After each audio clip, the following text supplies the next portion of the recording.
फिर याद किया। आइए मेहरबान बैठिए जाने जा, शौक से लीजिए जी इश्क के इम्तिहान। Oh, what a song! आइए शिवा जी, आइए शिवा जी, बैठिए जाने जा, शौक से लीजिए जी इश्क के इम्तिहान। मधुबाला जी पर फिल्माया गया ओ.पी. नैयर साहब का संगीत। हेलो, आदाब, नमस्कार, सत श्री अकाल, प्रणाम। दिल ने फिर याद किया मैं आप सभी का तहे दिल से इस्तकबाल है। देखिए, आइए मेहरबान बैठे ही है और आइए मेहरबान से याद आ ही गया आपको। और हमारा जो स्टूडियो का समा है वो भी यही कह रहा है कि भाई ओ.पी. नैयर साहब की याद में हम ये आज प्रोग्राम कर रहे हैं। और ख़ास तो इसलिए है कि ओ.पी. नैयर साहब दिग्गज मौसीकार हमारी हिंदुस्तानी सिनेमा के, जिन्हें रिदम किंग की खिताब से नवाजा गया, जिन्होंने बहुत ही बेशुमार, बेइंतहा, बहुत ही खूबसूरत लुभावने गाने दिए। और उन्होंने एक ऐसा रिदम, एक ऐसा दौर हिंदुस्तानी सिनेमा में, म्यूजिक इंडस्ट्री में शुरू किया जिसका आज तक कोई सानी नहीं है। जी हाँ, ओ.पी. नैयर साहब की याद में आज का प्रोग्राम, और साथ ही साथ खासम खास इसलिए है कि उनकी यादें ताज़ा करने के लिए, उनकी ज़िंदगी के अलग अलग पहलुओं पर नज़रसानी करने के लिए हमने आज स्टूडियो में दावत दी है उन्हीं की पोती निहारिका रायजादा को, जो खुद एक बहुत ही बेहतरीन एक्ट्रेस है। आपका बहुत बहुत स्वागत है। आदाब शिवा जी। बड़ा ही अच्छा लग रहा मुझे लग रहा है कि उसी दौर में हम आ गए। ओ.पी. नैयर साहब की ज़िंदगी के कुछ अंश हम दिखाने की कोशिश कर रहे हैं अपने इस खास सेगमेंट में। उनका करियर, उनका शुरुआती दौर और फिर उनकी निजी ज़िंदगी, तो उस पर एक कुछ ख़ास हमने बनाया है, तैयार किया है। ओ.पी. नैयर साहब की ज़िंदगी के अलग अलग पहलुओं पर ये ख़ास पेशकश। ये चांद सा रोशन चेहरा, जुल्फों का रंग सुनहरा। उनके जीने का अंदाज किसी सल्तनत के राजा से कम न था। नाम ओ.पी. नैयर, जिनका बस काम बोलता था। अपने हुनर से संगीत जगत में अपनी नींव इतनी मजबूत रखी कि जब 1950 के शुरुआती दौर में भारतीय सिनेमा में एंट्री की, उस दौर के नामचीन मौसीकारों की मानो शामत आ गई। कईयों को तो बस ये महसूस होने लगा कि कहीं नैयर साहब हमारी रोजी रोटी न छीन लें। पर नैयर साहब किसी की रोजी रोटी छीनने थोड़ी ना आए थे। वो बागी थे, घर से बगावत करके आए थे। जुदा सा कुछ, अलग सा कुछ कर दिखाने की जिद लेकर आए थे। नया रिदम लाए थे, मौसीकी की कई नई इजादें लेकर आए थे। अलग अलग साजों का संगम लाए थे, जहां सारंगी और गिटार का मिलन था, फ्लूट और क्लैरिनेट की जुगलबंदी थी, स्टार और बोंगो की दोस्ती थी, अकॉर्डियन और वायलिन की मोहब्बत थी। गज़ फ्यूजन म्यूजिक भारतीय सिनेमा में लाने वाले ओ.पी. नैयर ही थे।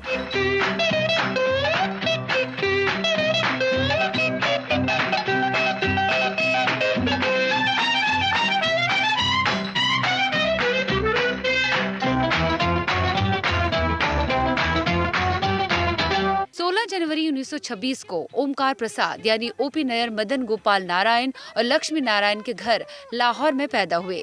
घर वालों की सख्त मजम्मत के बावजूद भी ओ.पी. नैयर ने संगीतकार बनने की ठानी और इस सपने को बचपन से ही जीते आए। ना ही किसी से सीखा, ना ही किसी को उस्ताद बनाया। संगीत उनके नस नस में था। वो खुद के खुद ही उस्ताद बने और छोटी उम्र से ही तर्जें बनानी शुरू की और रेडियो लाहौर में बच्चों के प्रोग्राम में गाना गाना शुरू किया। पढ़ाई की तरफ ध्यान नहीं दे पाते थे क्योंकि दिल और दिमाग में तर्जें चलती थी, रगों में मौसीकी दौड़ती थी।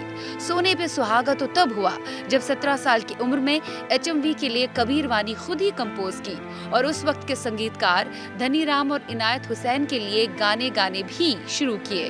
साल था 1943 जब ओ.पी. नैयर ने HMV के लिए कुछ गाने कंपोज किए जो कि सरोजनी मोहिनी ने लिखे थे, जो बाद में ओ.पी. नैयर की शरीक हयात भी बने।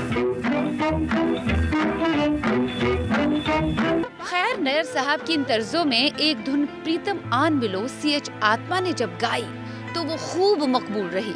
बाद में गीता दत्त की आवाज में फिल्म मिस्टर एंड मिसेस 55 में भी इस तर्ज को ओपी नैयर ने इस्तेमाल किया।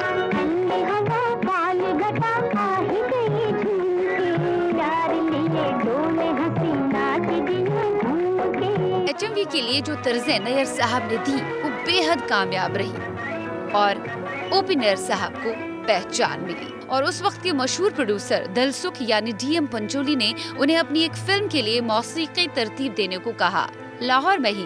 पर अफसोस तकसीम हिंद के चलते नैयर को पटियाला शिफ्ट होना पड़ा और ऐसे में हालात के चलते उन्हें इस मौके को गंवाना पड़ा और एक म्यूजिक टीचर की जॉब लेनी पड़ी। पर जनूनियत सर पे सवार थी, संगीतकार बनने का खुमार पलकों पर तारी था। ऐसे में वक्त ने करवट ली और वो सब छोड़ छाड़ कर मुंबई रवाना हुए, हिंदी सिनेमा में अपना मुकाम हासिल करने के लिए, वो मुकाम जिसके लिए वो बने थे।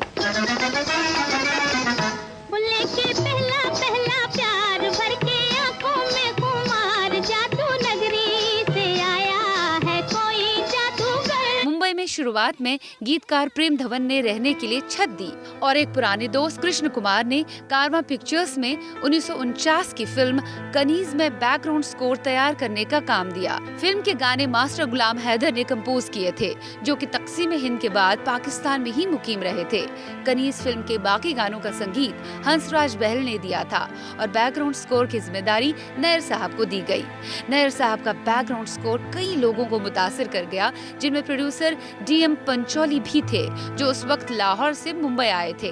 वैसे नैयर साहब की हुनर की पहचान उन्हें पहले से ही थी, पर काम करने का मौका नहीं मिल पाया था। उन्होंने नैयर साहब को बुलाकर बतौर independent music director Pancholi arts की 1952 की फिल्म आसमां दी, जिसमें नासिर खान और शामा जैसे अदाकार थे। आसमां फिल्म में ओपी नैयर की तर्जों ने संगीत जगत में कयामत बर्पा कर दी।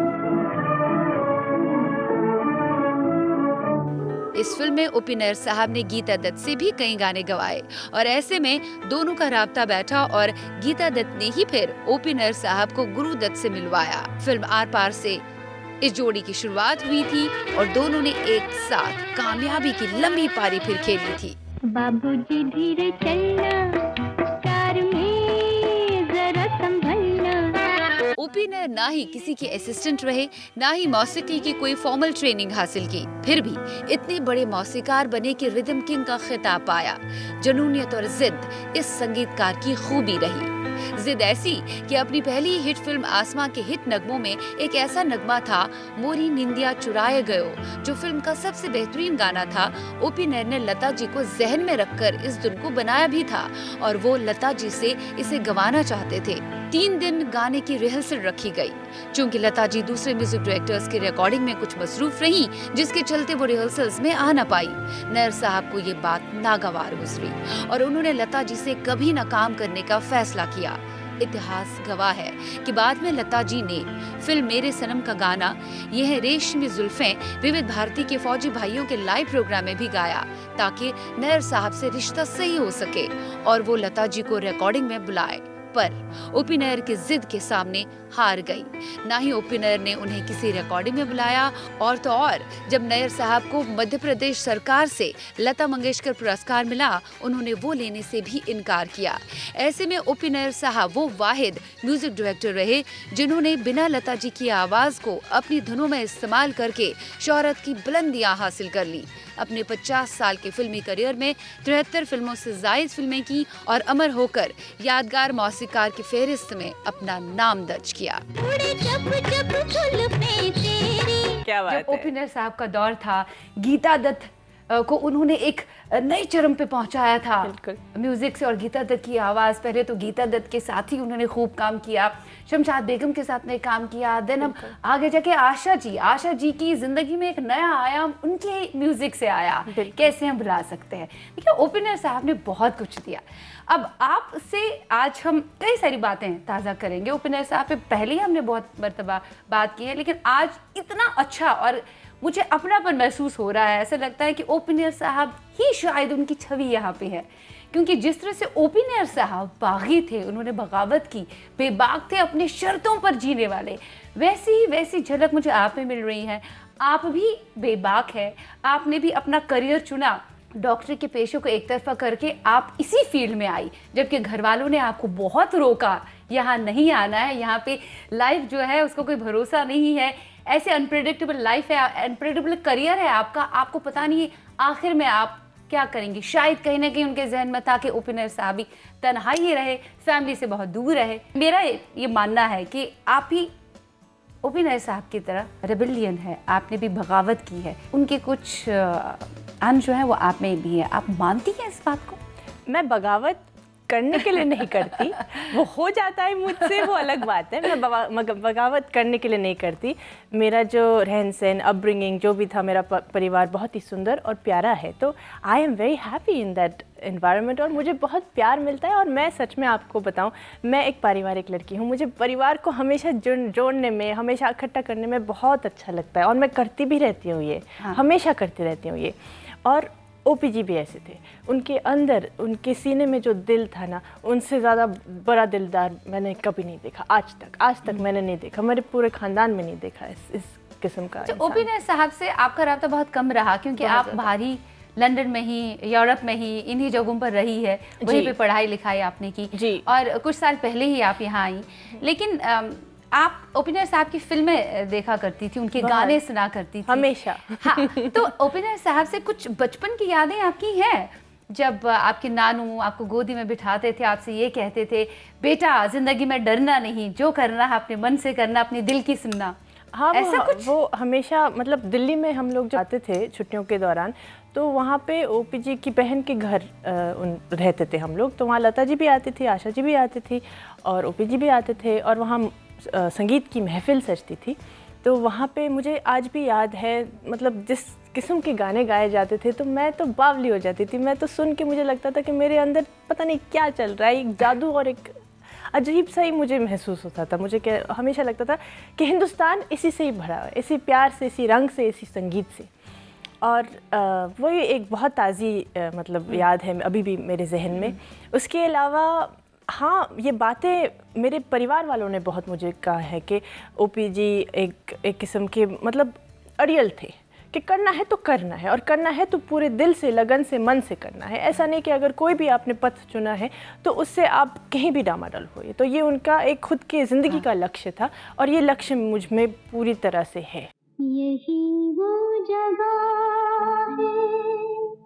कहीं ना कहीं आपको ये एहसास होता है कि काश ओपनर साहब के साथ, पूरी फैमिली के साथ, यहीं पे हिंदुस्तान में ही आपका बचपन बीता होता तो शायद चीज़ें कुछ अलग होती। हो सकता है कि आप को वो बहुत सपोर्ट करते, उनकी तरफ से कुछ नया होता, या आप कहीं और होती। आई मीन, मिस कर रही है वो एक फैक्टर, मिसिंग फैक्टर लगता है आपको अपनी लाइफ में? अगर मैं मुंबई में पैदा होती और मैं शारदा में रहती, जो जहाँ पे उनका घर था, और मैं उन्हीं के साथ रहती, या फिर जो भी है मैं उनके परिवार के साथ रहती, तो उम्र के हिसाब से, जैसे उन्होंने आखिरी पिक्चर की करिश्मा कपूर और सलमान खान की निश्चय 1992 में, तो मैं सेट पे जाती उनके साथ फॉर एग्जांपल।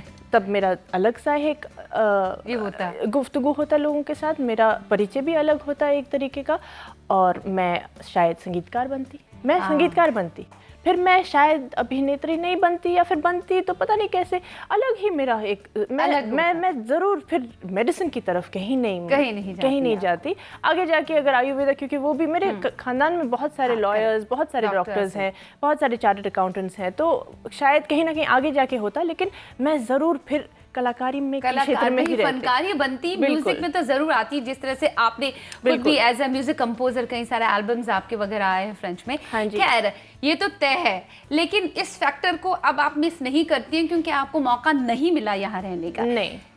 तो जैसे वहाँ पे रहकर आपके घर में क्या ओपनर साहब के गाने बजते थे, या फिर घर वाले, आपके पेरेंट्स आपको इस और थोड़ा कम ही रखते थे कि नहीं, दिमाग पहले से ख़राब हो जाएगा, हम चाहते नहीं ऐसा हो? कि ऐसी कुछ चीज़ें आपके साथ हुई, लेकिन फिर भी चोरी छुपे आप अपने नाना जी के फिल्में देखा करती थी, उनका म्यूज़िक सुनती थी बंद कमरे में और उस पर परफॉर्म करती थी, ऐसा कुछ रहा है? तो बहुत सारे सवाल आपने पूछ लिए, आपको एक एक करके जवाब देती हूँ। सबसे पहले तो मेरी मम्मी, जब मैं उनके पेट में थी, तो उन्होंने केवल यही गाने बजाए, केवल, और मेरी मम्मी कहती थी कि मैं अंदर नाचती थी और वो रिदम किंग थे और मैं कह सकती हूँ कि मैं उनकी नातिन जो है, मैं रिदम क्वीन हूँ क्योंकि मेरे अंदर वो एक बीट चलता रहता है, चाहे वो टांगे का ही बीट क्यों ना हो, लेकिन एक है मेरी एक बीट है। तो वो एक पहला आपका जवाब। दूसरा जवाब, मेरे पापा, मैं गाती थी उन्हीं के गाने, मैं रिकॉर्ड करती थी। मैं उनको वापस आशा जी के या फिर गीता दत्त के या फिर मोहम्मद रफ़ी के भी मैं कैरियोके करती थी, मैं उसको रिकॉर्ड करती थी। मेरे पापा मम्मी को एज एन ऑडियंस बिठा के उनको कहती थी कि आप सुनिए, तो मेरे पापा कहते थे निहारिका तुम बहुत नाक से गाती हो, तुम प्लीज़ कोशिश मत करो। और मेरी मम्मी कहती थी ठीक है चलो ट्राई कर लो। लेकिन मेरी मम्मी हमेशा संगीत से बहुत ही ज़्यादा प्यार करती थी और वो कभी भी किसी भी ढंग का रोक टोक नहीं था। पापा कभी कभार कहते थे कि ये क्या है, हमेशा नाटकबाजी चलती रहता है, म्यूजिकबाजी, लेकिन पापा को भी बहुत शौक है अच्छे संगीत का। खैर उनके फेवरेट तो जगजीत सिंह हैं, लेकिन मेरी मम्मी के फेवरेट रहे हैं ये किस्मों के गाने। लेकिन बहुत उस दौर के बहुत सारे जो संगीतकार थे, चाहे वो मदन मोहन हो, लक्ष्मीकांत प्यारेलाल हो, आर.डी. बर्मन, सब अच्छे लगते थे, लेकिन ओ.पी. जी के लिए खास है। अलग तरह का म्यूजिक था उनका। एक दौर ऐसा था जब ओ.पी. नैयर साहब के बारे में ये कहने लगे कि इनके गाने जो है ज़्यादा ट्रेंडी है, इतने ट्रेंडी हैं कि हम ऑल इंडिया रेडियो पर इन गानों को नहीं बजा सकते। ऐसा भी दौर आया है तब, क्योंकि ट्रेंड के साथ वो तब से चलते आए हैं। मतलब वक्त से आगे वो निकलना चाहते थे हमेशा उनके म्यूजिक में वो था। हाँ, तो लेके पहला प्यार भर के आंखों में खुमार, जादू नगरी से आया है कोई जादूगर। वो थे ही जादू थे, वो अपने आप में ही जादू संगीत से जादू करना जानते थे। कमाल का म्यूजिक। हाँ, खैर कुछ राब्ता फोन पे आपका ओ.पी. नैयर साहब के साथ रहा या फिर ऐसा कोई राब्ता नहीं रहा? जब भी वहाँ पे बैठकर आपकी कभी बात होती थी, यहाँ जब से मुझे लगता है उनका इंतकाल हो गया उसके बाद शायद मैं आई हूँ। आप आई हैं? मैं 2007 में उनका इंतकाल हुआ था, जनवरी 28 थाने में हुआ था। और काफ़ी अकेले थे वो उस वक्त। तो ओ.पी. जी अपने परिवार से काफ़ी दूर रहे हैं आखिरी के 20 साल।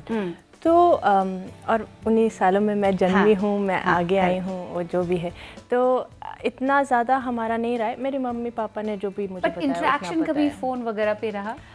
दिवाली विशेज़ और बस इतना कभी आपको ऐसा तो नहीं लग रहा था कि मेरे नानू के साथ मुझे बातें क्यों नहीं करने देते? क्योंकि ओ.पी. नैयर साहब के बारे में सभी जानते हैं कि अपने उम्र के आखिरी अय्याम में वो अपनी फैमिली से बिल्कुल अलग रहे। इनफैक्ट वो विरार में किसी दोस्त के पास रहा करते थे, थाने में किसी दोस्त के पास रहा करते थे। और अहमद वसी साहब जिन्होंने उनकी फिल्मों के लिए लिखा, राइटर, उनके साथ वो रहे। उन्होंने आखिरी आयाम तक उनका बहुत साथ दिया। कहीं ना कहीं आपको लग रहा था, जब भी ओ.पी. नैयर साहब के साथ बात हो रही थी, आपको लग रहा था कि घर वाले थोड़ा रोक रहे हैं? ये रोक क्यों थी? बचपन में आपको कहीं महसूस हुआ क्यों रोक है?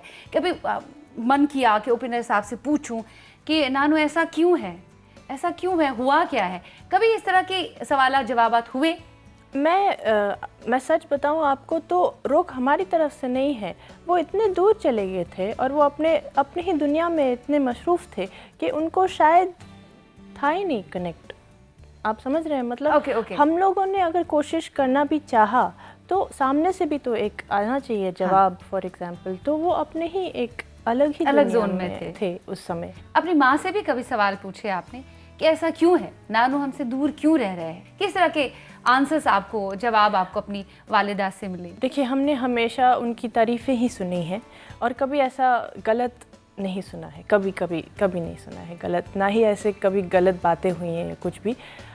ये सवाल नहीं उठाए जाते घर पे और ना ही पूछा जाता है। दूर का जो मेहमान होता है वो इतना हसीन होता है, उसको उसी तरीके से हमने हमेशा लिया है। कभी अंदर जाके जहाँ के प्रॉब्लम्स को हमने सॉल्व करने की वजह, जैसे आप कह रही हैं आपकी तरफ से तो पुरमुमकिन कोशिश हुई, लेकिन ओ.पी. नैयर साहब के अंदर ही ज़हन और दिल में कुछ ना कुछ चल रहा था जिसकी वजह से अपने आप को अलहदा रखना चाहते थे। खैर, उन्होंने फैमिली से खुद को अलहदा नहीं रखा, उन्होंने अपने आखिरी अय्याम में अपने दोस्तों को भी अपने आप से अलहदा रखा। गिने चुने दोस्त हैं जिनके पास वो रहे। जब कोई बाजी, जैसे एज ए कॉमन मैन मैं आपसे ये पूछ रही हूँ, कहीं ना कहीं आपको लगता है कि ओ.पी. नैयर साहब को कुछ चीज़ें बहुत परेशान कर रही थी अंदर ही अंदर?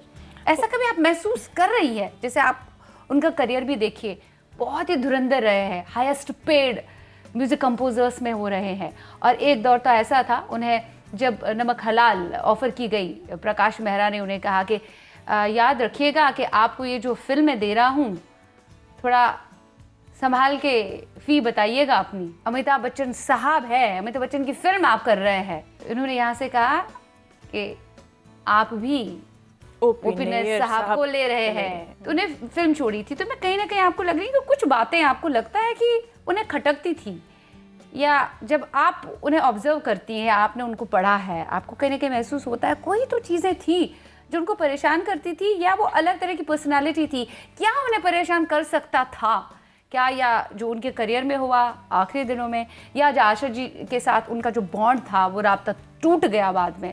और आशा जी ने इनफैक्ट उनका खुद का कहना था, ओपी नैयर साहब का, आशा जी ने आर.डी. बर्मन साहब का ही बाद में नाम लिया और मुझे उन्होंने अननोटिस्ड किया, जबकि मैंने उनके करियर को एक नई राह दी, एक नई उछाल दी। कैसे आप ऑब्जर्व करके, क्या आपको लगता क्या चल सकता था? देखिए, मैं उनके दिमाग की हालत नहीं बयां कर पाऊंगी, लेकिन मैं अपने दिमाग का एक आपको पहलू दिखा सकती हूँ, क्योंकि मैं भी इंडस्ट्री में हूँ और मेरे साथ भी ज़्यादा काम नहीं हुआ है, ज़्यादा इज़्ज़त नहीं मिली है, ज़्यादा पहचान नहीं मिली है। जब हम लोग होते हैं कहीं पे भी तो एक पर्सनैलिटी होती है, एक रुतबा होता है, उसको अगर कोई अहमियत नहीं दी जाए तो दिल को दुख पहुंचता है। और जब वो बहुत ज़्यादा बार बार रिपीट होता रहता है तो कहीं ना कहीं एक फ्रस्ट्रेशन ज़रूर कहीं ना कहीं पनपता है, उगता है आपके अंदर ही। मैं उस पॉइंट ऑफ व्यू से आपको इतना बता सकती हूँ कि जब एक कलाकार क्योंकि वो हमेशा कहते थे कि मेरा टैलेंट मुझसे भी ज़्यादा ऊपर है, मेरा संगीत भी मुझसे मैं खुद नहीं जानता कि मैं एक ऐसा करता हूँ, क्योंकि उन्होंने कभी संगीत सीखा नहीं। लेकिन उन्होंने एक गाने में तो 14 राग डाल दिए कि किसी ने उनकी तारीफ की, उन्होंने बोला कि आप कैसे फागुन की आप बात कर रहे हो। हाँ, कैसे आप कर सकते हैं साहब। कहते थे कि ये कुदरत की देन है, तो ये मेरी देन तो है नहीं, ये मेरा तो है नहीं, ये भगवान मुझसे बात करता है और मैं फिर बयां करता हूँ। ठीक है, तो अब शायद आप उसको घमंड कह दीजिए, खुदगर्जी कह दीजिए, आप जो भी कहिए उसके बारे में, लेकिन इंसान को अपनी शख्सियत को लेकर बहुत ही ज़्यादा एक फिर होता है कि मैं भी कुछ हूँ, या मैं भी कुछ कर सकता हूँ, या फिर मेरे ज़रिए कुछ हो रहा है, तो उसको होने दीजिए ना, आप क्यों उसको रोकते हैं। और इस इंडस्ट्री में बहुत रोक टोक है। रोक टोक केवल कला को आगे आने से नहीं, क्योंकि सब पॉलिटिक्स है। तो वो पॉलिटिक्स में जब आप कला को मिलाते हैं ना, तो बर्बादी ही बर्बादी होती है। I am telling you very honestly, क्योंकि मैं उस चीज़ से खुद गुजरती हूँ, इसलिए। तो आपको ये महसूस हो रहा है हाँ कुछ पॉलिटिक्स अंदर थी, अपनों ने साथ नहीं दिया, या जो कुछ करना चाहते थे उसको होने नहीं दिया, या फिर उनकी कुछ एक्सपेक्टेशंस, उम्मीदें थी अपने लोगों से, कुछ कहीं ना कहीं धोखाधड़ी भी हुई इस चक्कर में, कहीं ना कहीं वो अपने जज्बातों के बहाव में इस कदर खो गए कि खुद ही शिकार हो गए। यस, तो फिलहाल हम एक ब्रेक में जाना चाहेंगे। ब्रेक के बाद जब हम लौट कर आएंगे कुछ और नई ताज़ा तरीन धुनों के साथ, ओपी नैयर साहब की धुनों के साथ हम तशरीफ़ लाएंगे और कुछ मज़ीद बातें करेंगे उनके बारे में। थोड़ा बीच में संजीदा माहौल हो जाता है ना, उसमें थोड़ा म्यूज़िक का डोज हो तो और मज़ा आ जाता है। बिल्कुल बिल्कुल। हम लेंगे एक छोटा सा ब्रेक। आप देखते रहे अपना चहेता प्रोग्राम दिल ने फिर याद किया, और आज हमारे साथ में गुफ्तगू है मशहूर मारूफ मौसीकार ओपी नैयर साहब की यादें ताज़ा हो रही है उन्हीं की पोती निहारिका रायज़ादा से। चलिए हम आप सभी से मिलेंगे एक छोटे से अंतराल के बाद।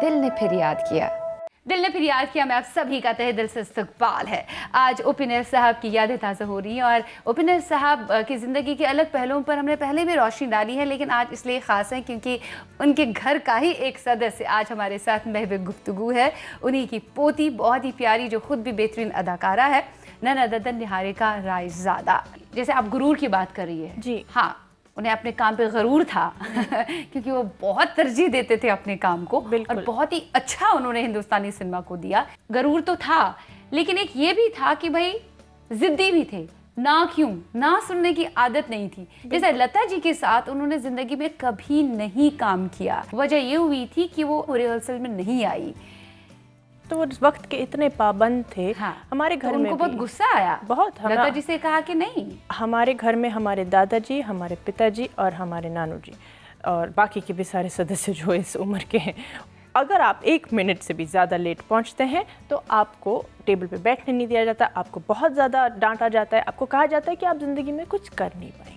ये जो सीख है ये हमारे पूर्वजों की सीख है। जब लाहौर में ये सब लोग होंगे और जब हमारे परदादा जब लोग सिखा रहे थे, तो मतलब सही बोलना, सही बैठना और सही समय पे चीज़ें करना बहुत ज़रूरी है। अगर आप नहीं करोगे तो आप ज़िंदगी में कुछ हासिल नहीं कर पाओगे। ये किसी को लेकर या ये घमंड या गुरूर नहीं है, ये एक तौर तरीका है, असूल होते हैं जिंदगी के। आप अगर उस असूल पे नहीं चल सकते तो फिर आप हमारे साथ काम नहीं कर सकते। ये बेसिक सी बात है। काश वो मेरे अंदर होती। मैं तो कभी कभार लेट आ ही जाती हूँ, बहुत बार, आज भी थोड़ी लेट हो गई थी, लेकिन अमिताभ बच्चन में वो बात है, ओपी नैयर में वो बात थी और बहुत सारे ऐसे लोगों में वो बात है। और मैं उस बात की बहुत दाद देती हूँ, क्योंकि ऐसे इंसान ठीक है, भले ही बहुत स्ट्रिक्ट होते हैं, लेकिन फिर वो बहुत ज़्यादा कमाल के भी होते हैं, बहुत कमाल होते हैं। अब क्यों दिल का हंसी राज मुझे देते हैं। एक और झटका उनकी लाइफ में उन्हें मिला आशा जी के साथ। आशा जी का करियर उन्हें संवारा, लेकिन जब आर डी बर्मन साहब आ गए तो आशा जी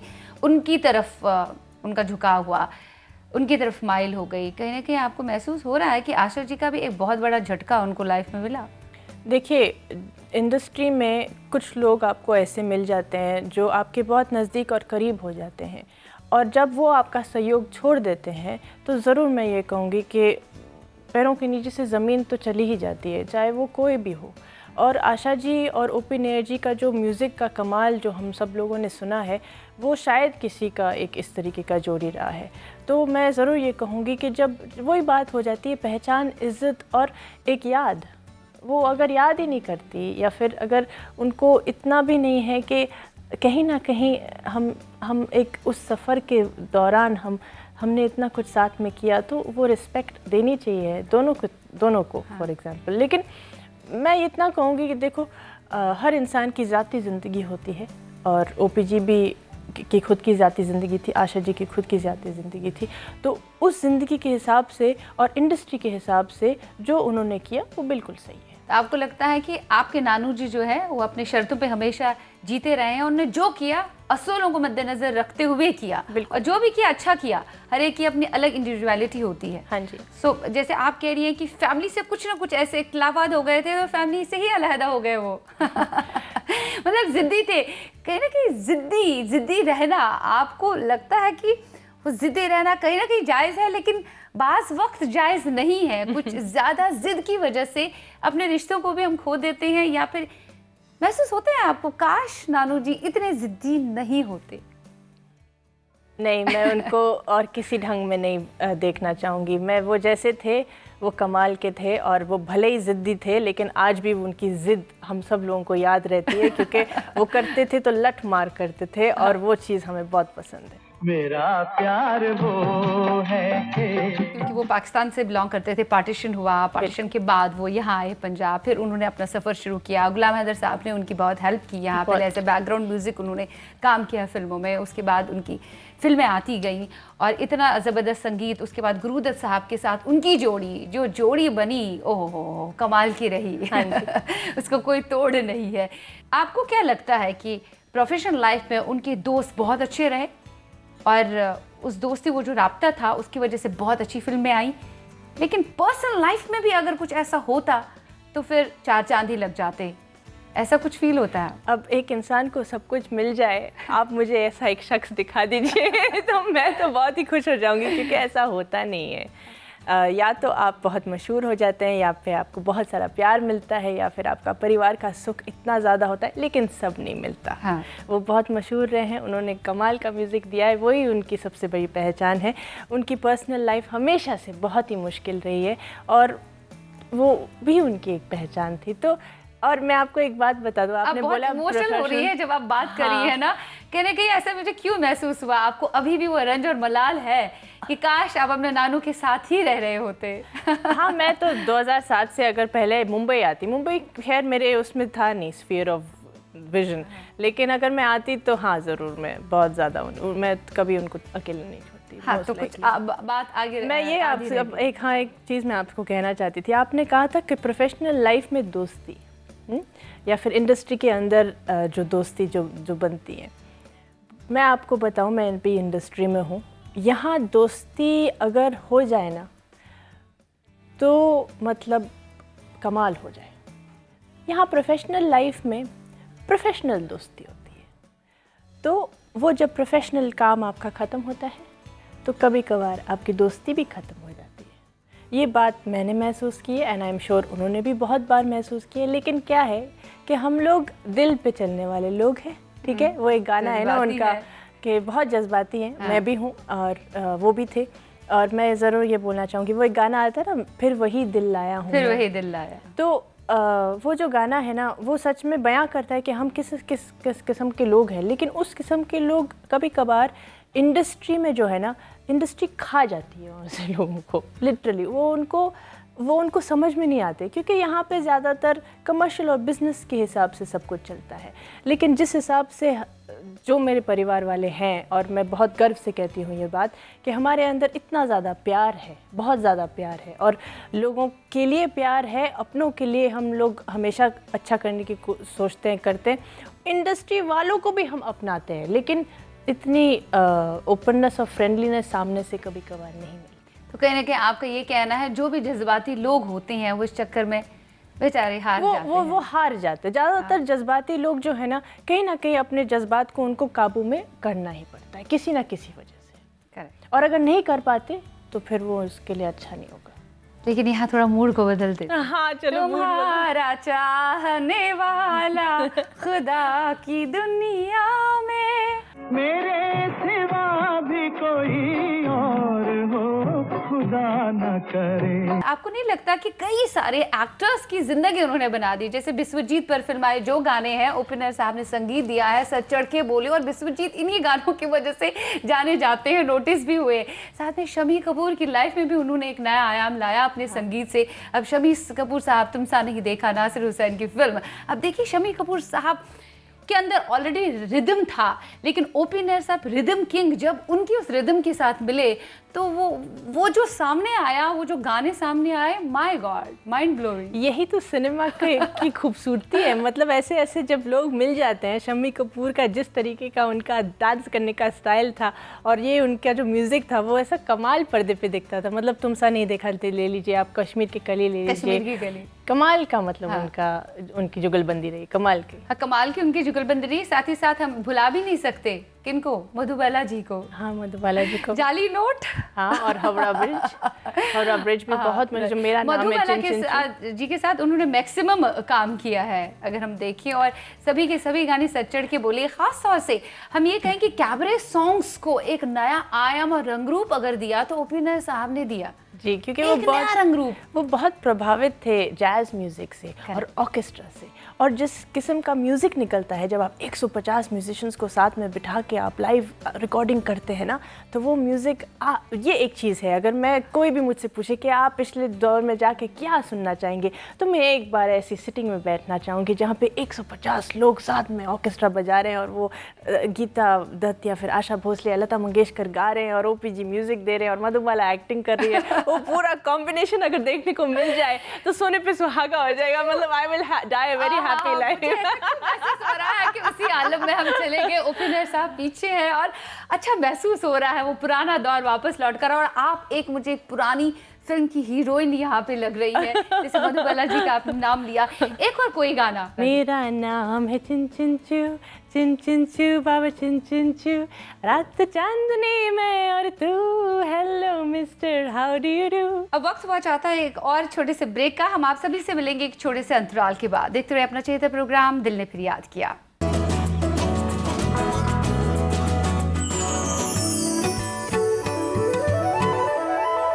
दिल ने फिर याद किया। ब्रेक के पार आप सभी का तहे दिल से इस्तकबाल है आप ही के चहेते प्रोग्राम दिल ने फिर याद किया में। आज यादें ताज़ा हो रही है मशहूर मारूफ मौसीकार संगीतकार ओपी नैयर साहब की, और उनकी पोती आज हमारे साथ यादें ताज़ा करने के लिए महवे गुफ्तगू है दिल ने फिर याद किया में। आइए कुछ मजीद बातें करते हैं। उनके म्यूजिक में ही रिदम है और हाँ। एक कोरियोग्राफर के लिए बहुत ईजी होता था, फिल्म के डायरेक्टर के लिए भी, भले कोरियोग्राफर ना हो, खुद ही कोरियोग्राफर एक्टर्स के लिए स्पेशली बड़ा इजी होता था। हाँ, शायद अपने आप ही पैर चलते रहते थे और हाथ चलते रहते हैं और एक्सप्रेशंस भी अपने आप ही खिलते रहते हैं उनके म्यूजिक पे, डेफिनेटली। अच्छा, उनकी कोई फिल्म अगर याद आ रही है और आप वहाँ हीरोइन है तो किस फिल्म को आप चुनना चाहेंगे? आप गाने भी खुद ही गा रही है गीता दत्त की तरह और perform भी कर रही अरे है। बाप रे। CID and mister and Mrs 55। जी, मैं कहूँगी मेरे सनम एक बहुत सुंदर पिक्चर हाँ, थी। वेरी ब्यूटीफुल, बहुत अच्छे रोमांटिक है। would love to be in that। जाइए आशा जी से क्या गवाए हैं गाने। दूर तक आपके पीछे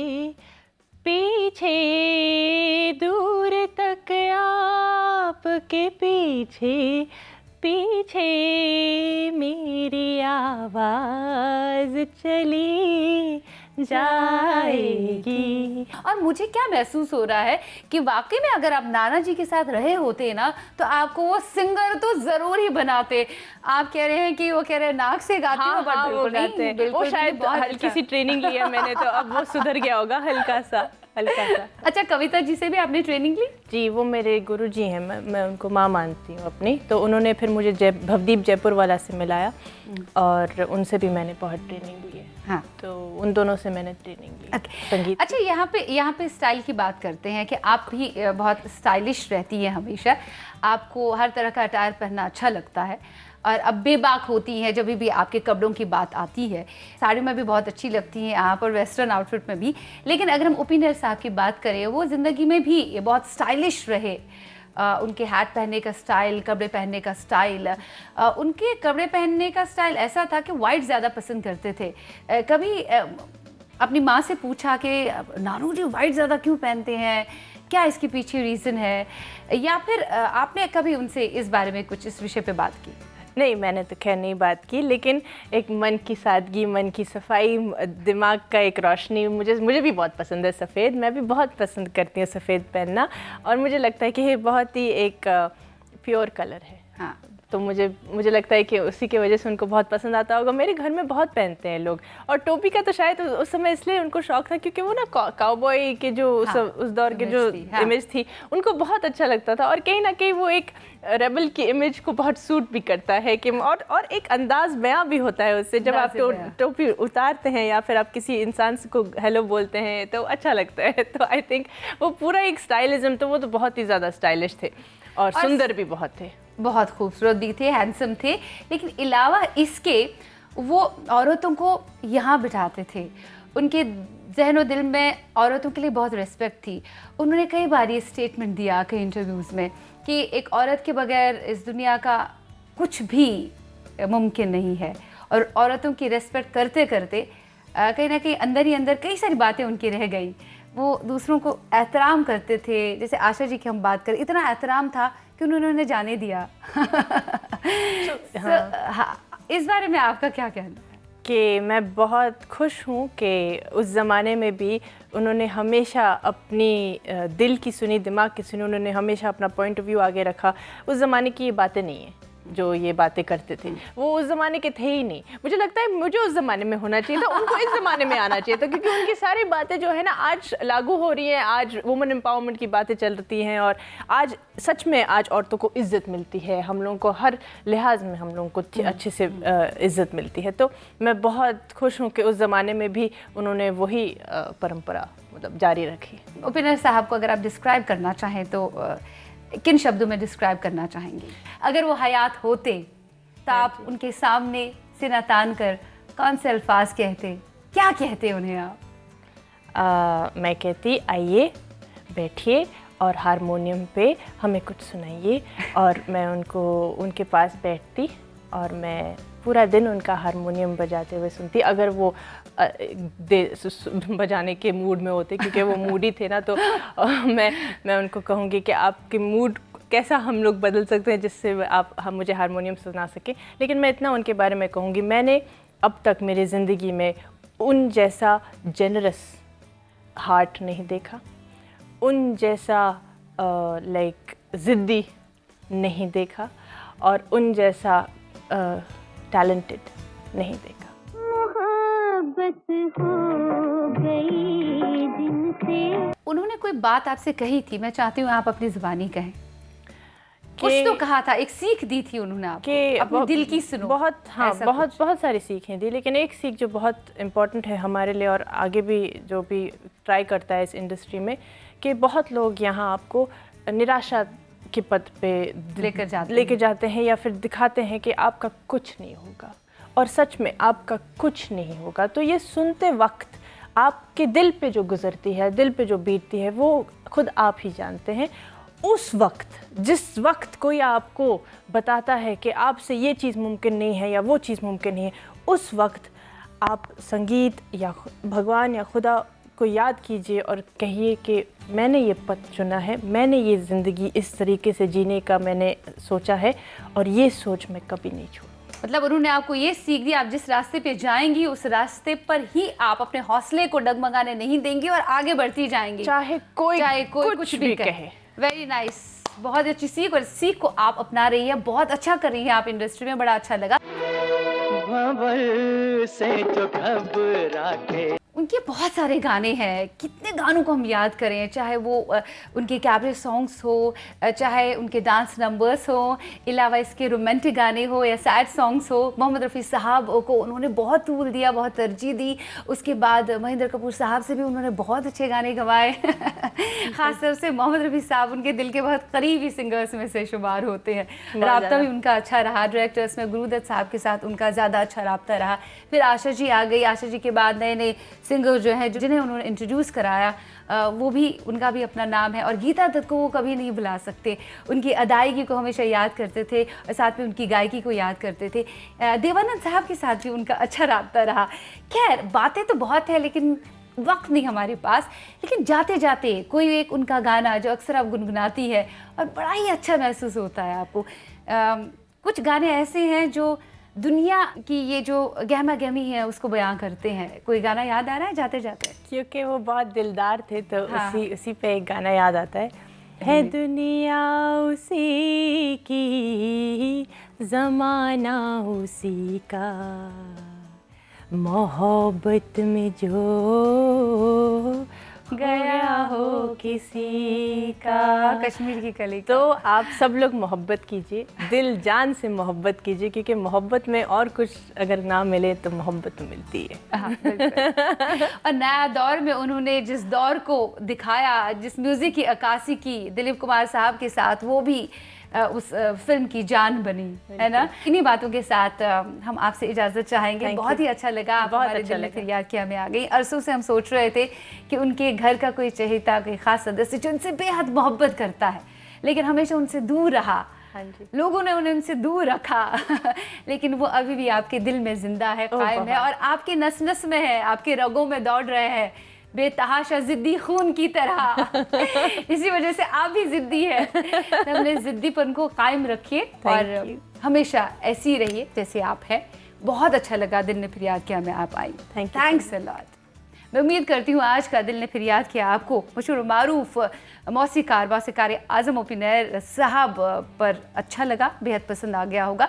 और आज के प्रोग्राम से इजाज़त, आप अपना ध्यान रखिएगा, ख्याल रखिएगा। और हाँ, ये ज़रूर कहना चाहूँगी कि ओ पी नैयर साहब पर हमने बहुत सारे प्रोग्राम किए, लेकिन आज का प्रोग्राम ख़ास था क्योंकि आज उनकी पोती निहारिका रायज़ादा, जो ख़ुद एक बेहतरीन अदाकारा है, हमारे साथ में भी गुफ्तगू रही और कुछ निजी पहलुओं पर भी उन्होंने पर्दा उठाया, साथ ही साथ उनके करियर के कुछ ख़ास पलों को भी हमारे सामने रखा। हम एक बार फिर से आपका बहुत शुक्रिया अदा करना चाहते हैं। और आज का प्रोग्राम भी आपको बेहद पसंद आ गया होगा। आप लिख सकते हैं shiva.lateef@nw18.com पर। एक नई याद के साथ हाजिर हो जाएंगे अगले दिल ने फिर याद किया में। तब तक अपना ध्यान रखिएगा, ख्याल रखिएगा, अच्छा सोचिएगा और मोहब्बत से दिल को हमेशा जकड़ के पकड़ के रखिएगा। जहन को खराफा से आज़ाद रखिएगा। अच्छी फिल्में और अच्छा संगीत सुनना और देखना ना भूलिएगा।